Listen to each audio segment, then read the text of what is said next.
Hello, and welcome to the first podcast of JXO. For today's subject, we'll be covering just what it means to be a constructive teacher. With us today is Juliana. Hello! So, let's jump right in, Juliana. What is constructivism? Constructivism to me means that children will learn through trial and error with the help of others who hold more knowledge on the subject in order to make sense of the world around us in a deeper active thought.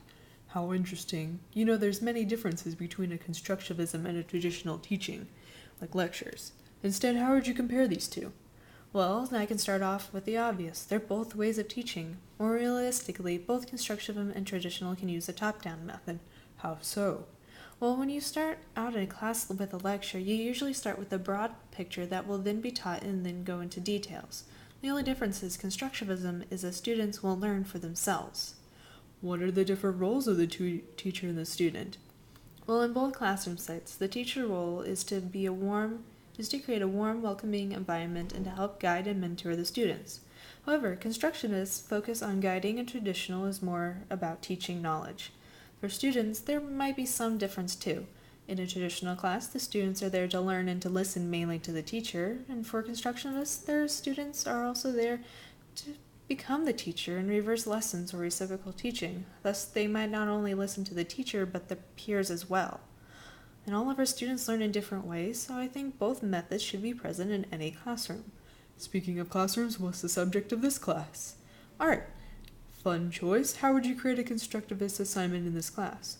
Well, for my class, my goal of the day would be for the students to create a deeper understanding of how color mixes with each other and that there's no set way to do this. To achieve this goal, my assignment would have them create a scenic painting only using 3 primary colors, red, blue, and yellow. They will then be left on their own to come up with purple, green, orange, and brown. On their own, they'll also discover how to make secondary colors lighter or darker, whether by adding opposite color or more of the darker color. I assume that as class go on, they will ask each other more specific how to make specific colors, and others will have to explain of how much each paint they used. When they're done, we can talk about how the different colors happen. To start, I can have them explain their favorite color or what objects around our classroom can be made up like 2 or more colors, like that orange ball. So how does this a constructivist classroom? One way is that I'm using discovery learning. This is because they're discovering by themselves by experimenting at the beginning of class. They might find themselves talking to themselves about how to make each color, also known as private speech. When starting a task and sharing of how to make certain colors from other peers, they are co-constructing knowledge. They're sharing.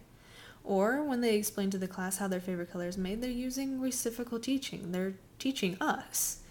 This can only even go deeper into the STEM programs because they will also have to use ratios on how much color to make the new one.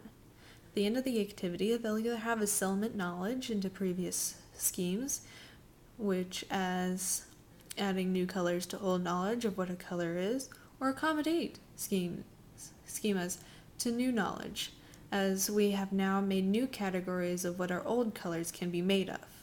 I believe this is constructivist because I have given the class the challenge to create colors they do not have previously in their mind. They will then learn through trial and error to produce what color they want. I'm also having them explain how they got there, and I'm not much involved with their discovery. That's all on them. I'm also hoping by the end of the class they'll be able to use meditated learning and be able to comprehend that the colors around them are made up of others, just like that orange ball. Alright, I think that's all the time we have. Thank you for joining us.